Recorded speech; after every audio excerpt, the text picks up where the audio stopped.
अस्सलामुअलैकुम रहमतुल्लाहि वबरकातुहू। प्यारे बच्चों, चलिए अमली सरगर्मी नंबर 22 हल करते हैं। आपको आज हम्द के अशआर को पढ़ना और उसकी तशरीह करना है और नए अल्फाज के मानी समझना है और हम्द पर मुनहसर दी गई सरगर्मियों को मुकम्मल करना है। तो चलिए सबसे पहले हम हम्द को पढ़कर उसकी तशरीह करते हैं।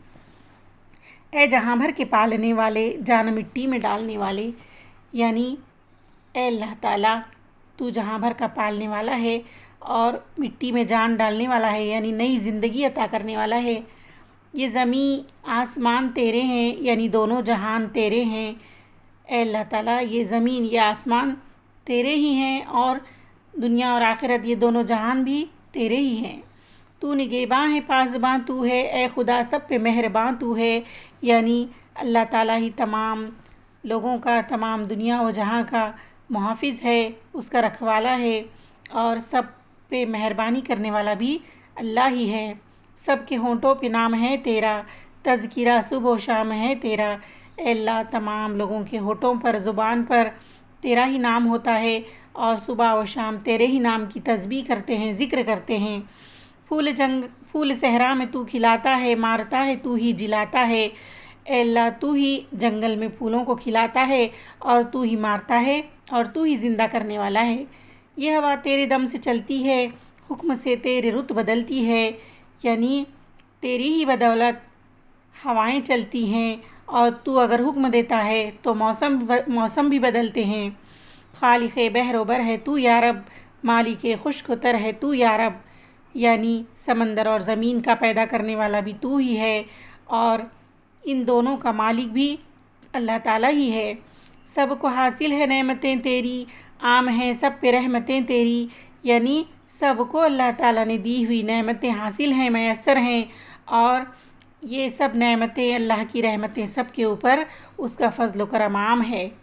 ज़र्रे ज़र्रे पे इख्तियार तेरा, फ़ज़ल है सब पे बेशुमार तेरा, यानी छोटे से छोटे ज़र्रे पर भी अल्लाह ताला की हुकूमत है, उसका कब्ज़ा है और सब के ऊपर अनगिनत बेशुमार उसका फ़ज़ल व करम रहता है। तेरी हर शय पे हुक्मरानी है, तू है बाकी हर एक फ़ानी है। आखिरी शेर में शायर कहता है कि या अल्लाह हर चीज़ पर तेरी हुकूमत है और सिर्फ़ तेरी ही ज़ात बाकी रहने वाली है और हर चीज़ फ़ना होने वाली है। प्यारे बच्चों, चलिए अब हम इस हम्द में आने वाले मुश्किल अल्फाज के मानी लिख कर लेंगे।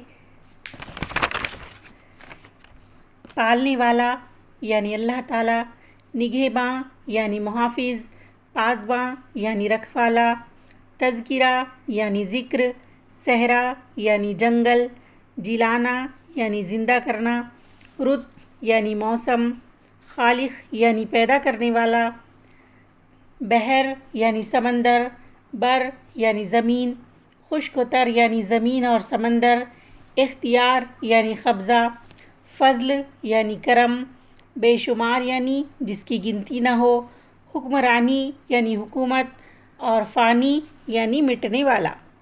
प्यारे बच्चों, चलिए अब हम रदीफ़ किसे कहते हैं ये समझेंगे।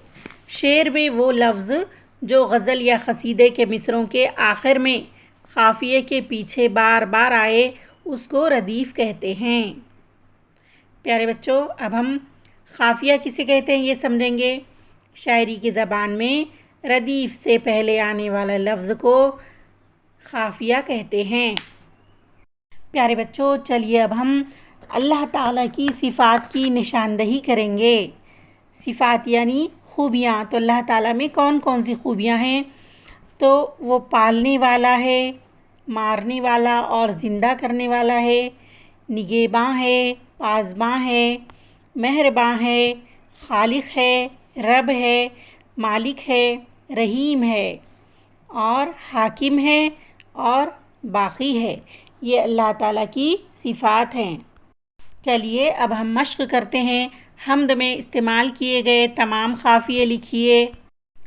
पालने, डालने, आसमान, जहान, पासबां, मेहरबां, नाम, शाम, खिलाना, जिलाना, चलती, बदलती, बर, तर, नेमतें, रहमतें, اختیار، شمار، حکمرانی اور فانی، یہ تمام قافیے حمد میں استعمال کیے گئے ہیں۔